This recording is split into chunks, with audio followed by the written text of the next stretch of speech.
Hello friends, नमस्कार। आप सभी का स्वागत है आपके YouTube channel NMS score plus में। दोस्तों, यदि आप एनएमएस एग्जाम की तैयारी कर रहे हैं तो ये वीडियो आपके लिए बहुत ही महत्वपूर्ण होने वाला है। तो वीडियो को अंत तक जरूर देखिएगा। वीडियो को लाइक कीजिएगा, शेयर कीजिएगा। अगर चैनल पर नए हो तो चैनल को सब्सक्राइब कर लीजिएगा और बेल आइकन को प्रेस कर लीजिएगा, जिससे हमारा वीडियो आप तक समय पर पहुँचता रहे। तो चलिए शुरू करते हैं। आज का जो पहला प्रश्न है दोस्तों, ये जितने भी प्रश्न है सभी एग्जाम में पूछे गए प्रश्न है, इसलिए आप लोग इसे स्किप ना कीजिएगा और पूरे वीडियो देखिएगा। तो चलिए शुरू करते हैं। पहला प्रश्न है, खाने के सोडे का रासायनिक सूत्र है, यानी खाने के सोडे का जो रासायनिक सूत्र है इसका राइट आंसर कर लेंगे NaHCO3। NaHCO3 इसका राइट आंसर कर लेंगे। ऑप्शन जो है दूसरा राइट आंसर हो जाएगा। ऑप्शन दूसरा राइट आंसर कर लेंगे NaHCO3, जिसे बेकिंग सोडा के नाम से भी जाना जाता है। बेकिंग सोडा के नाम से जाना जाता है, ये भी याद रखेंगे। कभी कभी बेकिंग सोडा का भी रासायनिक सूत्र पूछे तो आप लोग बता सकते हैं कि NaHCO3 राइट आंसर हो जाएगा। अगले प्रश्न की ओर चलते हैं। दूसरा प्रश्न है यहाँ पे दोस्तों, एक रासायनिक परिवर्तन का उदाहरण, यानी रासायनिक परिवर्तन का उदाहरण इनमें से कौन है? मोम का पिघलना, चीनी का शरबत, लोहे का जंग लगना, नमक और पानी का घोल। तो दोस्तों यहाँ पे जो लोहे में जंग लगना जो दिया गया है, ऑप्शन जो है तीसरा, यह रासायनिक परिवर्तन है। बाकी सब जो है भौतिक परिवर्तन होता है। अगले प्रश्न की ओर चलते हैं। किसी तत्व के समान परमाणु क्रमांक परंतु विभिन्न परमाणु भार वाले परमाणु को कहते हैं। तो इस तरह के परमाणु को कहते हैं हम लोग समस्थानिक। समस्थानिक कहा जाता है, याद रखिएगा। ये किसी तत्व के समान परमाणु क्रमांक परंतु विभिन्न परमाणु भार वाले परमाणु को कहते हैं समस्थानिक। अगले प्रश्न की ओर। चौथा जो प्रश्न है दोस्तों, जिप्सम अयस्क है, यानी जिप्सम किसका अयस्क है? तो जिप्सम जो होता है वो कैल्शियम का अयस्क होता है। ऑप्शन जो है तीसरा राइट आंसर कर लेंगे, ये दूसरा। कैल्शियम का अयस्क जिप्सम होता है, ये याद रखना है। अगला प्रश्न है, जल में ऑक्सीजन की संयोजकता है, यानी जल में संयोजकता कितनी होती है ऑक्सीजन की? इसका राइट आंसर हो जाएगा 2। ऑप्शन जो है तीसरा राइट आंसर कर देंगे। जल का जो रासायनिक सूत्र होता है वो होता है H2O और इसका संयोजकता जो हो जाएगा वो हो जाएगा 2। अगला जो प्रश्न है,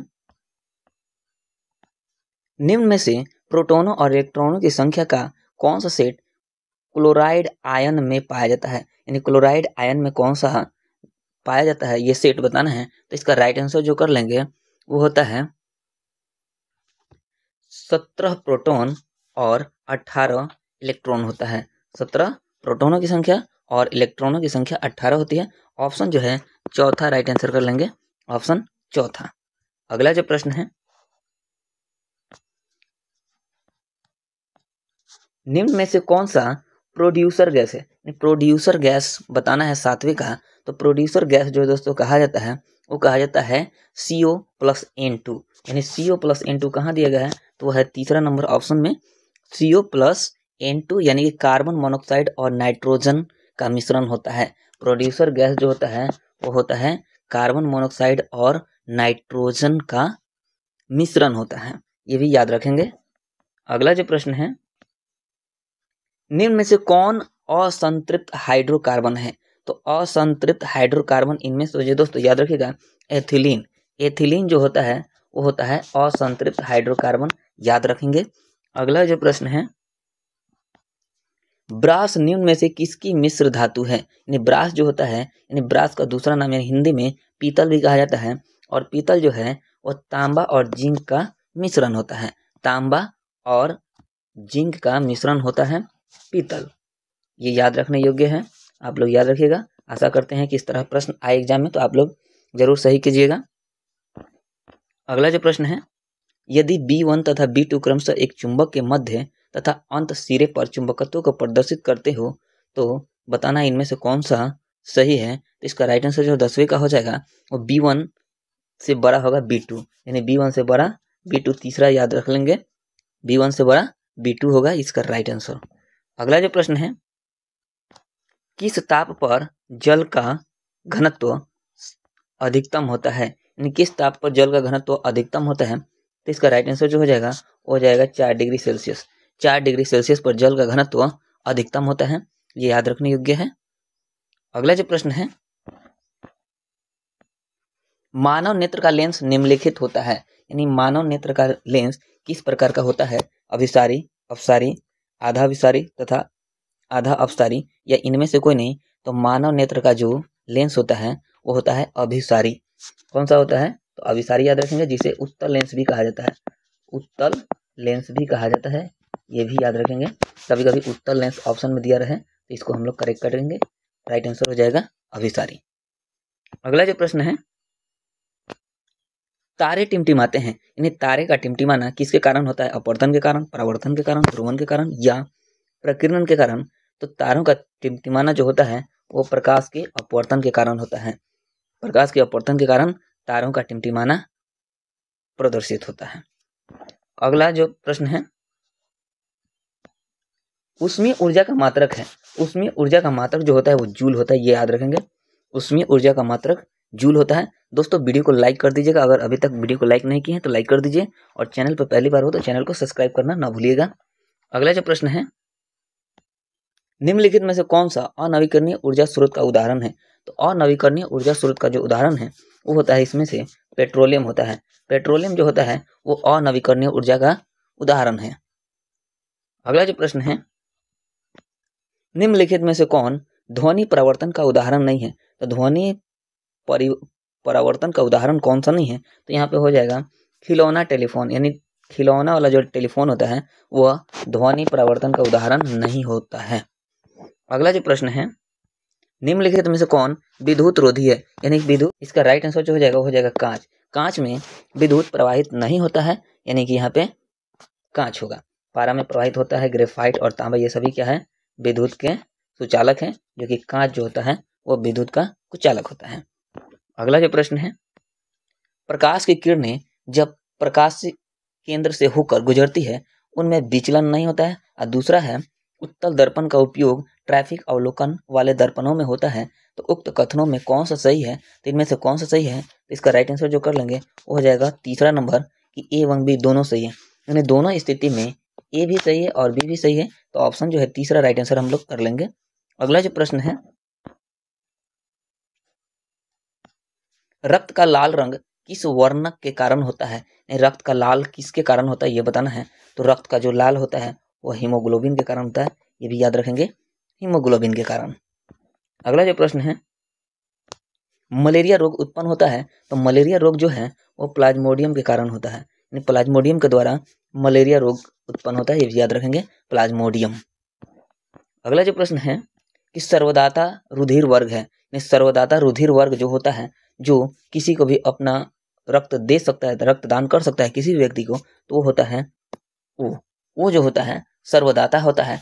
और जो इसमें ए भी दिया है वो होता है सर्वग्राही, यानी कि किसी भी व्यक्ति से, किसी भी रक्त समूह वाले व्यक्ति से रक्त को वो ग्रहण कर सकता है, ले सकता है, ए बी वाले। और वो जो होते हैं वो किसी को भी दे सकता है, जिसे सर्वदाता कहा जाता है, और इसे कहा जाता है सर्वग्राही। ये भी याद रखें, कभी कभी ये भी एग्जाम में पूछ सकता है, यानी कि यह व्यक्ति किसी भी व्यक्ति से रक्त ले सकता है। अगला जो प्रश्न है, केंचुए में उत्सर्जी अंग होता है। तो केंचुए में उत्सर्जी अंग जो होता है उसका नाम है उत्सर्गिका। उत्सर्गिका जो है केंचुए में उत्सर्गी अंग होता है। अगला जो प्रश्न है, यहाँ पे 23वां नंबर, कि श्रवणेंद्रियां हैं। तो श्रवणेंद्रियां जो होता है वो कान होता है, यानी सुनने वाला जो इंद्रियां होती है उसे कान कहते हैं। ये तो बहुत ही आसान सवाल है। अगला जो प्रश्न है, विटामिन डी की कमी से होता है, यानी विटामिन डी की कमी से कौन सा रोग होता है ये बताना है। तो विटामिन डी की कमी से सूखा रोग होता है, ये ध्यान में रखेंगे, इसे ध्यान में रखेंगे कि विटामिन डी की कमी से सूखा रोग होता है। अगला जो प्रश्न है, मानव शरीर की सबसे बड़ी पाचक ग्रंथि होती है, यानी पाचक ग्रंथि में सबसे बड़ा कौन होता है? तो ये होता है यकृत। इसे याद रखेंगे, यकृत जो होता है पाचन ग्रंथि में सबसे बड़ी होती है, जिसे लीवर भी कहा जाता है। लीवर सबसे बड़ी ग्रंथि होती है पाचक ग्रंथि में।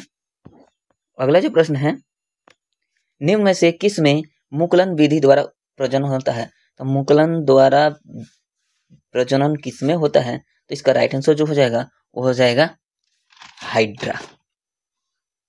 इसका राइट आंसर जो हो जाएगा ऑप्शन 1, हाइड्रा में मुकुलन द्वारा प्रजनन होता है। बाकी सब ये द्विखंडन विधि से प्रजनन होता है।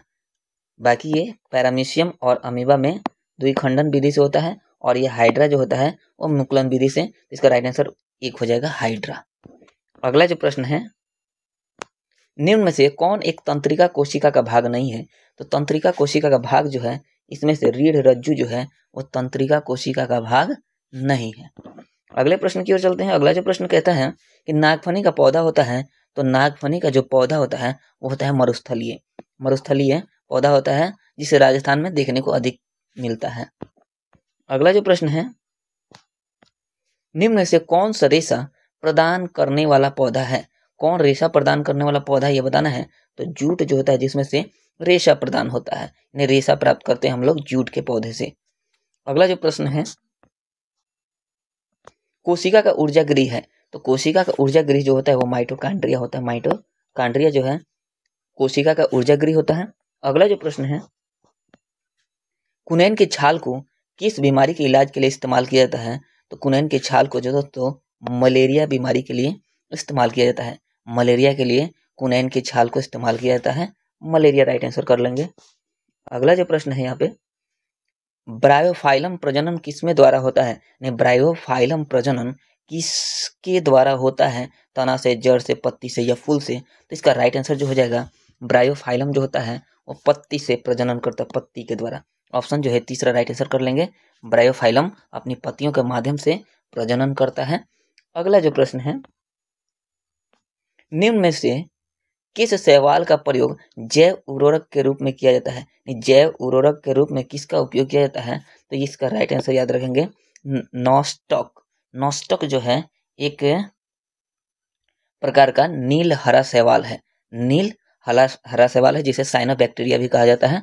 नील हरा शैवाल जो है नॉस्टॉक है, जो क्या है उर्वरक के रूप में उसका उपयोग किया जाता है। अगला जो प्रश्न है,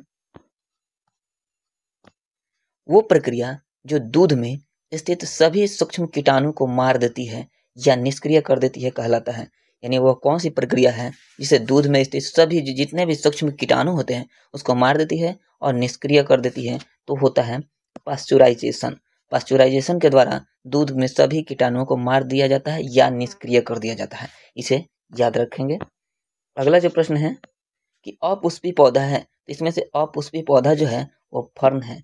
तो दोस्तों ये रहा विज्ञान के 35 प्रश्न। आप लोग कमेंट बताइएगा कि 35 में आप लोग का कितना सही गया है, और आप लोग कहाँ से वीडियो देख रहे हैं ये भी आप लोग कमेंट में बता सकते हैं। तो चलिए दोस्तों आज के लिए इतना ही।